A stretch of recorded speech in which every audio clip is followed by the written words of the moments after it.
Okay, so here the coals in the fire pit are just about right. I like to see where there's not much black left. It's more white, just like when you're making a barbecue. And here you see the temperature is it's over 500 degrees, probably about 550, 530 degrees. So it's about 550 degrees in the fire pit. So keep in mind that the soapstone will reach that temperature rather rapidly. So whatever you're going to be cooking in there, it'll get hot fast. You don't. So with this one here, I always like to support these with a piece of wood underneath and hold the handle. The handle being used to displace the pot in the fire to make it hotter or colder, but not actually to lift it up, because a lot of these are broken off the handle because this is rather heavy. So here I'm just going to set this in the fire off to the side where it's not going to be too hot. So here the bowl right now, so here the fire is at about, it's high, so it means it's more than 500 degrees. The bowl right now is at 78 and rising. So based on the earlier test I did with the temperature, I'll show the graph here. It'll probably reach about boiling point in about maybe 5-10 minutes. So I'll cut to the future.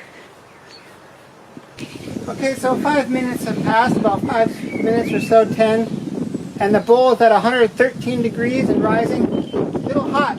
So I'm going to cool down the bowl.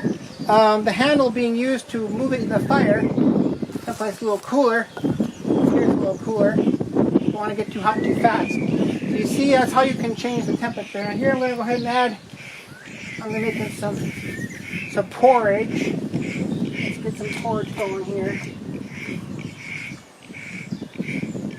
A little bit of milk.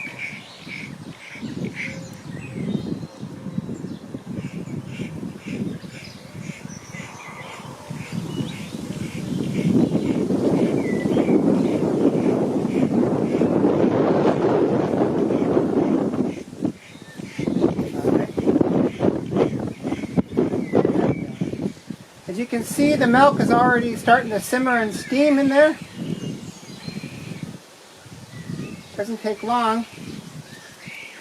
Wow, it's really hot. I'm going to have to cool it down. There we go.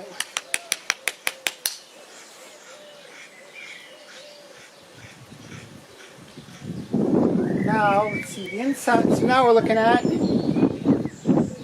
64 degrees. So that's inside that 64 already. Stir it up. See the milk steaming? Yeah, so this is typically how I go ahead and cook with this type of bowl, the pot with handle. I use the handle to move it in the fire to make it hotter or colder. And then it's actually rather rapid. And you'll notice too, you don't need a big fire. Actually, you can't have a big fire, it gets too hot. After all, you do use these soapstones to make crucibles to melt metal with in the forge. So, yeah, the soapstone will reach the same temperature as whatever it's touching.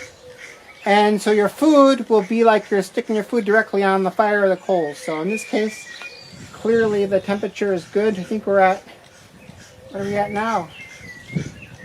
We're at 70, we're at 80 degrees and rising, 85, 94. See that? So, yeah. The milk's about boiling now. So now what this means is I can actually go ahead and take this out of the fire and it will still continue to cook because the way the soapstone stores heat. So I'm going to zoom out. See if I can zoom out. There. Alright, so here, because the soapstone is still cooking, I don't want to burn my food. So I'm going to go ahead and take this out of the fire. Oh, I don't actually like to hold the handle by itself, even though it is stone. A lot of these handles are broken. So what I always do is I have a wooden platter, and I slide it under it, and I support the weight with the wooden platter. Now I set it out of the fire. Now this is out of the fire, but it's still continuing to cook. As you still see, it's still steaming. You can still hear it. I can hear the oats and the milk boiling in there.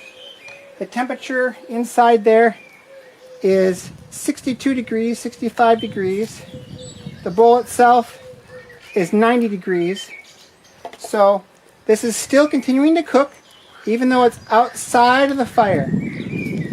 This is how you avoid burning your dinner, is you don't leave it in the fire and cook. You heat the bowl up, temperature you want, and keep cooking.